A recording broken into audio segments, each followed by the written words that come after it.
So here we go. This is our herd hierarchy. Herd hierarchy. Time is now. Let's go. The top 10 NFL teams according to Colin. Number 10. You laughed last year when I said the Rams would double their win total. I think the San Francisco 49ers are going to be a top 10 team in the league. I think they have a great GM, a great coach in Kyle Shanahan. They nailed the draft last year. Virtually everybody they drafted played. They add Richard Sherman. They add a running back, Jerick McKinnon. They add an elite center, Weston Richburg, from the New York Giants, their best offensive lineman.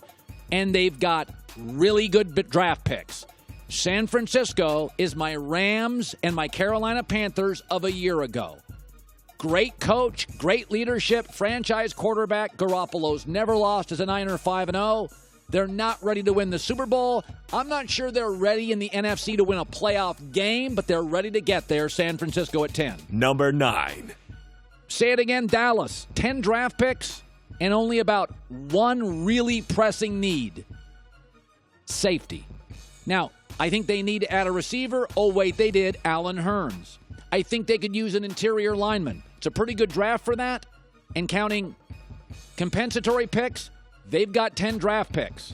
Listen, Dallas is good. Just say it out loud. O-line, excellent. Pass rushers, young and talented, not that expensive. Running back, star, franchise quarterback, Hall of Fame tight end. 2 really good productive linebackers. And promising corners.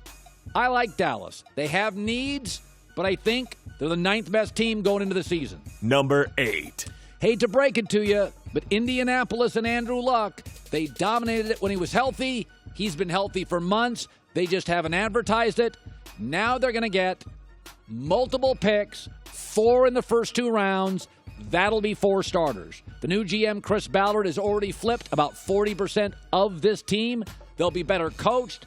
Luck is healthy. I still don't buy Tennessee as a real threat. I think Jacksonville pulls back now. I think Houston's their real threat. Indianapolis at number 8. Number 7. I think Houston and Indianapolis, as long as Deshaun Watson is healthy, dominate the division for a long time. They've added Honey Badger, offensive lineman Zach Fulton. J.J. Watt comes back. We also know Deshaun Watson, in his brief stint as a starting quarterback, looked transformative. Houston and Indy are going to make the AFC South a really, really good division led by 2 star quarterbacks and now 2 offensive head coaches for the next decade. Number 6. Pittsburgh. Listen, I don't like the way they match up all the time with New England, but offensively, 2 Pro Bowlers up front, best receiver outside of Jerry Rice and Randy Moss perhaps ever, Antonio Brown. Le'Veon Bell's a stud at running back. Juju Smith-Schuster is the next great wide receiver. I do think there are limitations. Ryan Shazier is one of those Sean Lee linebackers, Luke Kuechly, that really had influence over the middle of the field defensively, but I have Pittsburgh at 6. Number 5. New Orleans has a great coach, a Hall of Fame quarterback, and all sorts of young talent. The Saints shocked me and the world last year. Now they're on everybody's radar. Drew Brees, like Brady, is as good as anybody playing this game, and that includes Aaron Rodgers. I have New Orleans, 5th best team in the league, with some real inertia, a real momentum now off last year.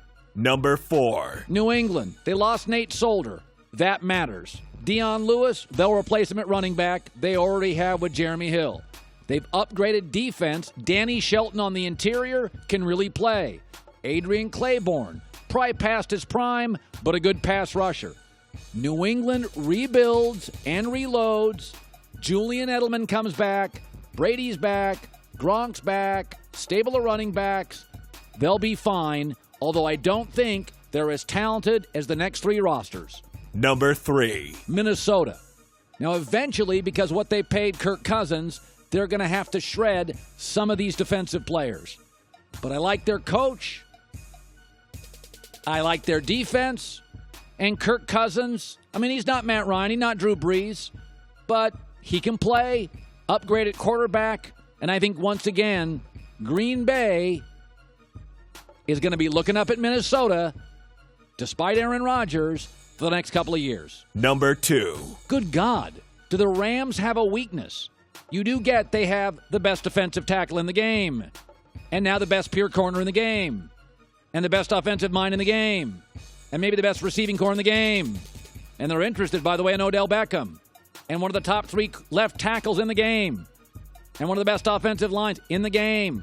And they've added in Ndamukong Suh, the best kicker in the game. And the best punter in the game. And one of the best defensive coordinators in the game. Rams are stacked.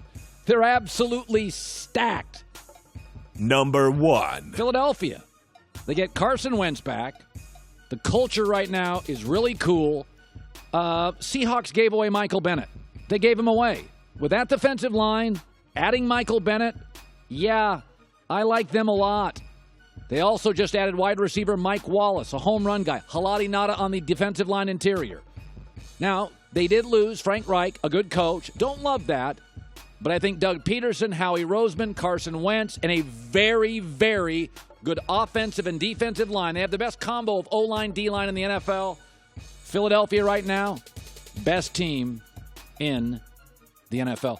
Thanks for watching. Subscribe here to get the latest from the show. Also, be sure to check out more of the best clips from The Herd or go watch a few segments from our other shows on FS1.